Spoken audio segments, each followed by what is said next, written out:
નમસ્કાર 24 ન્યૂઝ ગુજરાતમાં આપનું સ્વાગત છે। સૌથી પહેલા જોઈએ આજના બ્રેકિંગ ન્યૂઝ।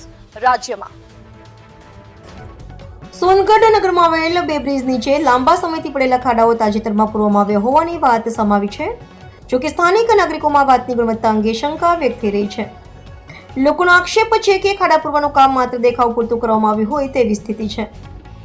નગરમાં બીજી એક ગંભીર સમસ્યા તરીકે ખુલ્લી ગટરના ઢાંકણા ઘણા સમયથી યથાવત છે। અનેક સ્થળોએ ગટરના ઢાંકણા ખુલ્લા પડ્યા હોવાથી નાના બાળકો પડી જવાની ઘટનાઓ બની છે અને વાહનો પણ ફસાઈ જતા અકસ્માત જેવી પરિસ્થિતિ ઊભી થાય છે। આ અંગે સોમા કંપનીના મેનેજર ચૌહાણ સાહેબનો સંપર્ક કરવામાં આવ્યો ત્યારે તેમણે જણાવ્યું હતું કે આ બાબત તેમની જવાબદારીમાં આવતી નથી, જેના કારણે હવે પ્રશ્ન ઊભો થયો છે કે આ સમસ્યાનો ઉકેલ લાવવાની જવાબદારી કઈ સંસ્થા અથવા તંત્રની છે। સ્થાનિક નાગરિકોમાં રોષ વ્યાપ્યો છે।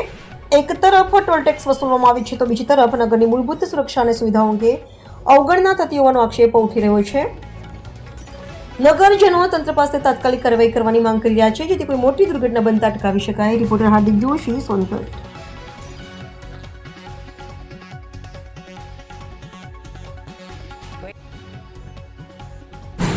નમસ્કાર મિત્રો, હું છું હાર્દિક જોશી, 24 ન્યૂઝ ગુજરાત તાપી। મિત્રો, આપણે સોમા કંપનીવાળાના ન્યૂઝ ઘણી બધી વાર બનાવ્યા। સોમા કંપનીવાળાના ન્યૂઝ એટલી બધી વાર બનાવ્યા છે કે એની કોઈ સંખ્યા જ નથી। હવે તમને હું વાત કરું તો સોમા કંપનીવાળાએ હાલમાં જ હમણાં થોડા દાડા પહેલાં આ દશેરા કોલોની તરફ જવાવાળા બ્રિજ અને આ રેલવે સ્ટેશન જવાવાળા બ્રિજ પર ખાડા પૂર્યા છે। એ તદ્દન નકામી કામગીરી છે। તદ્દન નકામા ખાડા પૂર્યા છે। લગભગ 7 થી 8 દિવસની અંદર જ ખાડા બધા જે પૂરેલા હતા એ પાછા જેવા હતા એવી પરિસ્થિતિમાં થઈ ગયા છે અને લોકોને, આમ નાગરિકોને જે સોનગઢ તાલુકાના અંતરિયાળ વિસ્તારોમાંથી આવે છે, સોનગઢ નગરના રહેવાસીઓને ખૂબ જ તકલીફ પડે છે।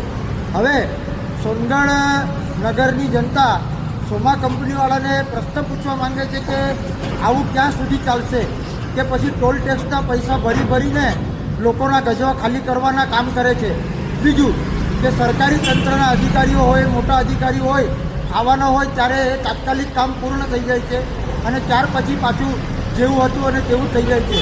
તો હવે સોનગઢ નગરની જનતા પ્રશ્ન પૂછે છે કે આ ખાડા વ્યવસ્થિત રીતે, લેવલ રીતે પૂરાશે કે નહીં, એ જોવાનું રહ્યું। નમસ્કાર।